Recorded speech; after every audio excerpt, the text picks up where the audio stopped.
자, 그러면 첫 번째 뉴스 들어가기 전에 요새 저희가 대선 말말말로 시작하고 있거든요. 오늘이 D-34일입니다. 네, 한 달 남았습니다. 네, 오늘 이제 민주당의 선대위 출범식이 열렸는데요. 이 통합이라는 키워드 중심으로 해서 윤여준 전 장관 그리고 김부겸 전 총리 등 여러 인물들이 총괄선대위원장으로 합류를 했습니다. 그 중에서도 단연 화제가 된 인물이 바로 이 정은경 전 질병관리청장인데요. 코로나19 팬데믹 당시에 방역을 이제 지휘를 하면서 국민적 신뢰를 얻은 인물이죠. 왜 이제 민주당 선대위에 합류하게 됐는지 관련해서 밝혔는데 영상으로 함께 보시죠. 안녕하십니까. 정은경입니다. 저는 코로나 팬데믹을 겪으면서 굉장히 평범하고 소중한 일상을 회복하는 것을 굉장히 간절히 소망하였었습니다. 팬데믹은 극복을 했지만 폭정과 내란으로 우리 일상이 다시 무너졌습니다. 국민들께서 오랜 기간 동안 어렵게 만들어 오신 경제와 민주주의가 무너지는 것을 보고 굉장히 분노했습니다. 또 우리의 미래가 굉장히 불안해서 가만히 있을 수만은 없었습니다. 저는 정치인이 아니지만 굉장히 무거운 마음으로 선대위에 참여하기로 했습니다. 우리들의 평범한 일상을 다시 되찾고 또 더 나은 미래를 준비하기 위해서는 지혜롭고 유능한 대통령과 정부가 필요하다고 생각합니다. 정권 교체를 통해서 내란의 위기를 극복하는 게 중요한 시기라고 생각합니다. 저의 작은 힘이지만 함께 그리고 열심히 하겠습니다. 감사합니다. 네, 담담하지만 울림이 있는 말 같다라는 생각이 드는데요. 김만건 박사님 어떻게 보셨습니까? 예, 뭐 우리 정은경 전 질병관리청장 생각해보면 그 어려운 난관 속에서도 흔들리지 않는 성실함 아마 여러분 다 기억하실 겁니다. 그리고 사실 여러분도 뭐 정은경 처장도 전 처장도 이야기를 했지만 이렇게 팬데믹 대처하느라 우리가 너무 어려운 시간을 갖고요. 그리고 이 팬데믹은 질병뿐만 아니라 경제적으로도 너무 어려운 시기였고 그래서 그것과 싸워왔던 그 시기였는데 그래서 우리가 어느 정도 그 어려운 시기를 좀 건넜다라고 생각했는데 이제 계엄으로 인해서 예, 팬데믹보다 더 어려운 이제 상황에 좀 처해 있는데요. 사실 이제 어떤 분이 이렇게 생각하실 수 있습니다. 왜 저렇게 질병청장 하시던 분이 저기 나와서 정치하냐라고 말씀하실 수 있는데 그런데 여러분 방역과 민주주의가 상관관계가 있습니다. 오. 예, 놀랍게도. 여러분 아마 지난 팬데믹 기간 돌이다 보면요. 민주국가 중에서 방역이 다 망한 국가들이 어떤 국가였느냐라고 하면 민주주의가 무너져 내렸던 국가입니다. 아. 미국. 여러분 기억하시죠? 그때 트럼프가 대통령이었습니다. 네. 그때 뭐 마셔도 된다고 세제 마셔도 된다고 그랬네요. 엉뚱한 소리 했었죠. 예. 그런데 또 영국이었습니다. 영국 보리스 존슨이라는 인물이 그 권력을 잡고 있을 텐데요. 그 사람이 그 EU 나가는 거 브렉시트 찬성했던 사람입니다. 그리고 아주 대표적으로 그 영국에서 그 보수당 내에서 포퓰리스트로 꼽히던 사람이었습니다. 근데 이 사람이 권력 잡았을 때 잡고 있을 때 이제 또 팬데믹이 터졌는데 유럽에서 가장 방역을 못한 국가였습니다. 영국이 그랬고 그리고 남미에 가면 남미에서 제일 경제력이 큰 국가가 브라질입니다. 그런데 이 브라질의 당시에 남미의 트럼프라고 부르던 보소나로라는 인물이 권력을 잡고 있었습니다. 예. 근데 남미에서 가장 크고 가장 경제력이 좋은 브라질도 방역이 완전히 무너져 내렸었습니다. 그래서 민주주의가 무너질 때 방역도 같이 무너졌던 게 케이스였습니다. 그래서 근본적으로 이게 방역과 민주주의가 상관이 없는 것처럼 보이지만 어느 정도 민주주의도를 잘 유지한 국가일수록 방역은 다 잘 해냈습니다. 기본적으로. 예. 그래서 이게 민주주의와 방역이 연관이 있습니다. 그러면 뭐냐 국가를 안전하게 질병으로부터 뭔가를 지킨다고 했을 때 사실은 안정적인 민주적 질서가 돌아가고 있어야 된다라는 이제 의미를 갖거든요. 그래서 이번에 저는 정은경 전 차장이 이번에 나선 거에 대해서 긍정적으로 바라보고 그리고 많은 분들이 그냥 뭐 정치 안 하셔도 되실 분인데라고 이제 생각은 하시겠지만 지금 이 순간에 나서 주신 거에 대해서 상당히 고맙다라는 말씀 좀 드리고 싶습니다. 예. 예, 오히려 정말 민주주의 회복이라고 하는 가치를 정경 청장이 대변할 수도 있겠다라는 생각이 말씀 듣고 보니까 드네요. 그 외에도 좀 다양한 인사들이 오늘 발표가 됐는데요. 예. 김만건 박사님이 보시기에 좀 눈에 띄는 인사가 있다면요? 뭐 저는 전체적으로 이제 인사 전체를 좀 들여다보면 좀 봐야 된다고 생각이 좀 드는데요. 저는 지금 이 시기가 보수 대 진보의 대결 구도의 시기가 아니라고 저는 생각합니다. 개인적으로 저는 지금 반헌법적 세력, 예. 반민주적 세력이 나왔잖아요. 그리고 사실 국민의힘이 그 반헌법적 세력, 반민주적 세력의 핵심적 세력으로 지금 서 있습니다. 되게 황당한 일이 벌어진 거예요. 한나라의 여당이 이제 그 일을 하고 있는 겁니다. 그러면 저는 지금 이 시기는 결국은 민주 세력과 반민주 세력의 대결 구도라고 봅니다. 예. 그러면 지금은 여기에 진보든 중도든 보수든 민주주의 깃발 아래 모일 수 있는 사람들은 다 모여야 된다. 그래서 이 반민주 세력을 정치적으로 고립시켜야 된다라고 생각을 합니다. 그런 점에 있어서 이번에 선대위 인사 같은 경우에는 저는 그런 점을 충분히 고려해서 들어간 거다라는 생각이 들고요. 그래서 제가 봤을 때는 지금 현재의 정치 구도는 진보 대 보수의 구도가 절대 아니다. 지금 정치 구도는 민주주의 세력 대 반민주주의 세력의 구도라고 생각해 본다면 전체적으로 아주 어떻게 보면 그것을 잘 반영한 어떤 인사가 아닌가라는 생각이 들고요. 특히 또 제가 좀 주목해 보는 부분은 뭐냐면 이제 그 친유승민계 예. 대구 출신의 권오울 전 의원이 들어와 있는데 저는 사실 유승민 의원이 들어왔으면 훨씬 더 좋았겠다라는 게 개인적으로 그 생각은 합니다. 제가 이제 그 한번 뭐 그때 유승민 의원 나왔을 때 질문을 던졌을 때 우리 보수 합리적 보수와 어떻게 보면 민주 세력이 같이 결합해서 일을 해야 되지 않겠느냐라고 이제 질문을 던진 적이 있었는데 그때 사실은 이제 유승민 의원의 답은 나는 이재명과는 일 못한다라는 식의 답이었거든요. 그런데 저는 지금 이제 이 시기는 이재명이라는 한 사람과 일을 못하는 시기가 아니라 민주주의를 방어해야 되는 시기다. 예. 그러면 민주주의를 방어한다라는 큰 목표를 본다면 유승민 의원이 양보할 수 있어야 된다라고 저는 생각합니다. 그리고 저는 충분히 지금 이제 인선되는 과정들을 들여다보면 유승민 의원 같이 합리적 보수들을 끌어내는 준비가 완전히 돼 있거든요. 민주당 같은 경우에는. 그러면 같이 유승민 의원이 들어와서 지금의 현재 위기를 넘기는데 기여해 주시면 더 감사하겠다라는 말씀도 드리고 싶습니다. 네, 유승민 전 대표가 이 방송을 보고 또 본인의 고민을 더 깊이 있게 하시면 좋겠다라는 생각이 들기도 합니다. 네, 지금은 뭐 반 이재명 시기가 아닙니다. 민주주의를 지키는 시기입니다. 네. 네. 첫 번째 뉴스도 관련되어 있긴 한데요. 네, 조기 대선의 관세 협상 이용. 네, 오늘 베센트 미국 재무장관이 밝힌 이야기죠. 네, 스콧 베센트 미 재무장관이 트럼프 대통령 취임 100일 기자회견에서 이렇게 말을 했습니다. 한국이 선거 전에 미국과의 협상을 성공적으로 진행했다라는 것을 보여주기 위해서 선거 전에 무역 협상의 기본 틀을 마련하기를 원하고 있다. 이렇게 언급하면서 지금 파장이 커지고 있는데요. 그러니까 미국과의 이제 무역 협상에 나선 한국 정부가 대선 전에 이 합의를 원한다는 뜻을 미국 측에 전했다라는 건데 사실 최상목 부총리가 앞서 지난 24일에 있었던 이 한미 2+2 통상 협의를 끝내고 나서 이 선거가 있는 이후 이제 7월 이전까지는 이 패키지를 마련하기로 했다라고 밝힌 바 있습니다. 그러다 보니까 이때와는 굉장히 또 다른 말이 지금 나온 것일 뿐만 아니라 무엇보다 지금 관권 선거를 하려고 한 것이 아니냐 이런 논란이 제기되고 있는데요. 오늘 이제 최상목 부총리가 국회 기재위 전체 회의에 나와서 관련한 이제 질문에 답을 했는데 부인을 했습니다.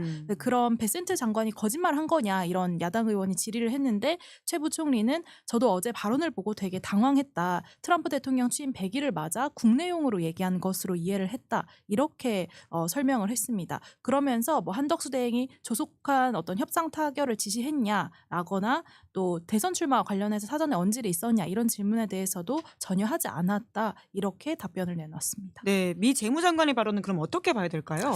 글쎄요. 저는 이 두 거짓말쟁이 정부 말 중에 여러분들이 어느 말을 믿어야 하나라는 트럼프와 한덕수 대행. 한덕수 대행이 이게 하는 이 재수의 딜레마 같은 상황이죠. 예, 그런데 이제 명백한 것은 저는 이제 뭐 한덕수 지금 권한 대행이 지금의 상황을 대선의 발판으로 삼으려 한다는 거 눈에 보이는 거죠. 우리가 보이는 거 안 보인다고 이야기하면 안 돼요. 그것 때문에 계속 망했던 거잖아요. 들리는 거 안 들린다고 막 난리면이라고 막 들어주고 막 그러니까 이게 망했던 거 아닙니까? 그런데 이게 하나의 사실을 두고 감춰야 하는 쪽과 드러내야 하는 쪽이 있는 거죠. 예, 그런데 저는 이게 어느 정도는 사실일 거라고 생각합니다. 왜냐하면 미국의 재무장관 정도 되는 사람이 없는 이야기를 할 수는 없어요. 그래서 제가 봤을 땐. 그래서 이건 어느 정도 근거 있는 이야기를 그냥 한 거라고 저는 생각이 좀 들고요.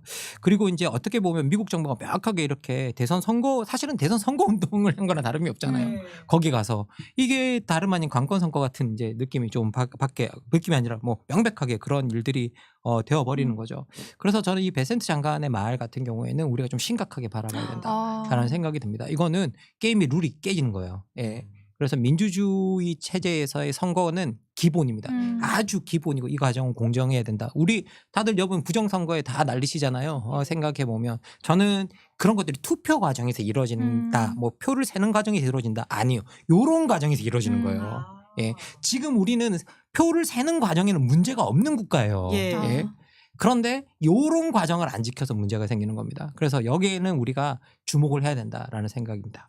네, 두 번째 뉴스도 관련되어 있습니다. 네, 김민석 한덕수 캠프 국정원 출신이 운영. 네, 오늘 민주당 최고위원인 김민석 의원이 이렇게 주장했죠. 네, 오늘 기자회견을 열었는데요. 한덕수 총리가 국가정보원 출신들로 상황실을 운영하며 공작을 벌였다는 믿을 만한 제보를 받았다라고 하면서 김민석 최고위원이 이 수사기관의 수사를 촉구했습니다. 즉, 이 총리직을 이용해서 이 사전 선거 운동을 해왔다라는 건데요. 특히 이제 최근에 불거진 뭐 정세균, 이낙연 전 총리의 한덕수 캠프 합류 가능성 논란을 사례로 들면서 공작의 냄새가 난다. 누구인지도 때가 되면 밝히겠다. 이렇게 언급을 했습니다. 사실 이제 뭐 한덕수 대행 출마가 임박한 상황인데 연이어 관권 선거 논란이 일고 있는 상황입니다. 사실 정치권에서도 국민의힘 지도부마저도 이 단일화를 공개적으로 언급을 할 정도로 기정사실로 받아들여지고 있는 분위기가 있는데요. 오늘 나온 보도들을 좀 모아보면 이미 이제 나경원 캠프가 있던 사무실에 한덕수 캠프가 입주를 했고 내일 사퇴한 이후 다음 날인 2일에 이제 출마를 선언할 것이다. 이런 관측이 나오고 있습니다. 게다가 한덕수 캠프가 검토 중인 이 선거 슬로건이 조용하고 편안한 나라인 것으로 알려졌습니다. 네, 조용하고 편안한 나라. 이것에 대해서는 어떻게 평가하십니까? 뭐 말도 안 되는 거죠. 조용히 시키는 나라인가요? 그 독재국가 아닙니까? 네. 원래 민주주의 시끄러운 거라고 제가 계속 말씀드렸는데요. 그 정치가 해야 될 일이 그렇게 시끄러워졌을 때 그것들을 정리해주는 역할을 하는 거죠. 기본적으로 그걸 못하기 때문에 엉망진창이 되는 게 문제입니다. 시끄러운 게 문제가 아닙니다. 그런데 조용한데 뭐 조용해서 역동적이지 못한 국가가 되면 어떡할 겁니까? 그런데 역동성이 있는 국가가 조용할 수가 없어요. 기본적으로는.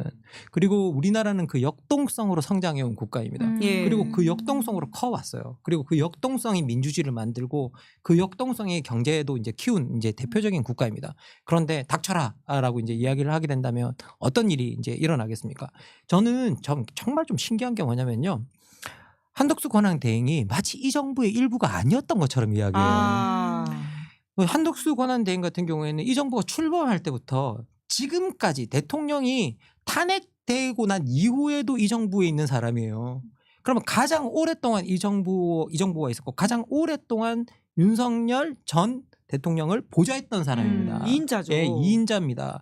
그런데 마치 자기가 거기에 아무런 관련이 없다는 듯이 행동하고 있는 게 너무 유체이탈화법에 되게 가깝다라는 생각이 들고요.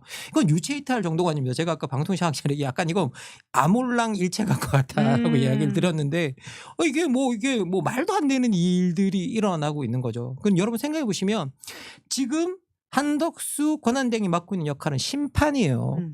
근데 여러분 심판이 갑자기 경기에 나오겠대요. 여러분 이해 가세요? 여러분 축구 경기 보는데 갑자기 축구 선수가 이게 벗고 난 다음에 내가 스트라이크 하겠다고 뛰어나온 거예요. 그리고 1인 경기면 권투하는데 권투 심판 보던 사람이 갑자기 자기가 선수하겠다고 뛰어나온 거예요. 그러면 이게 되겠어요 제대로? 예? 그건 말도 안 되는 일들이 지금 벌어지고 있는 겁니다. 심판이 선수가 되면 안 돼요. 그러면 그때부터 그게 일종의 잘못된 왜곡된 선거들이 되어버리고 그리고 관권 선거라는 건 어려운 말이 아니에요. 공무원이 정치적 중립을 지켜야 된다라는 소리거든요. 그러면 공무원이 정치적 중립을 시키는 방식은 뭐냐라고 했을 때 특히 임명직 공무원 같은 경우에는 정치 과정에 관여해서는 안 된다라는 뜻이에요. 그 결정 과정에. 그런데 지금 나오는 의혹 같은 경우에는 국정원의 상황실을 돌렸다? 그 요원들을 이용해서 그러면 그거는 말도 안 되는 일인 거죠. 저는 정말 믿고 싶지 않은 일입니다. 이것까지 했다고 그런다면 이건 정말 믿고 싶지 않은 거예요. 이거는 정말 탄핵돼야 되는 일이에요. 예. 예. 바로 탄핵돼야 되는 일이에요. 이건 말도 안 되는 일을 벌인 거거든요. 진짜 만약에 이걸 했다 그러면 우리가 이거는 한덕수 권한대행을 가만히 두어서는 안 된다라는 생각이 듭니다. 그리고 여러분 생각해 보세요. 지금 한덕수 권한대행이 행사했던 수많은 거부권은 자기한테 게임의 룰을 유리하게 만들어 놓고 나오는 거고 예. 자기가 하고 있는 협상은 자기가 미국과 벌이고 있는 자기한테 게임의 룰을 게임의 내용을 유리하게 만들고 하는 행동들이잖아요. 그러면 그런 행동을 할 수 있는 사람은 게임에 나오면 안 된다라는 거예요. 지금 이 시점에. 그리고 민주주의 위기 시점에 이 민주주의 위기를 만든 당사자가 자기예요. 사실은 알고 보면 내란 혐의로 수사를 받고 있어야 되는 사람입니다. 근데 그 사람이 자기가 스스로 대통령에 나오겠다고요? 이거는 정신이 제대로 박혀 있는 사람이 아닌 거예요. 예. 이건 우리가 단호히 거부해야 되는 일이라.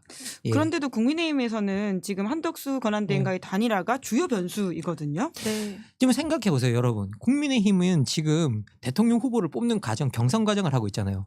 그럼 이거 아무 의미가 없지 않아요? 이거 왜 하고 있는 거예요? 예? 자기들끼리 그냥 난리 부르쓴 거예요? 예?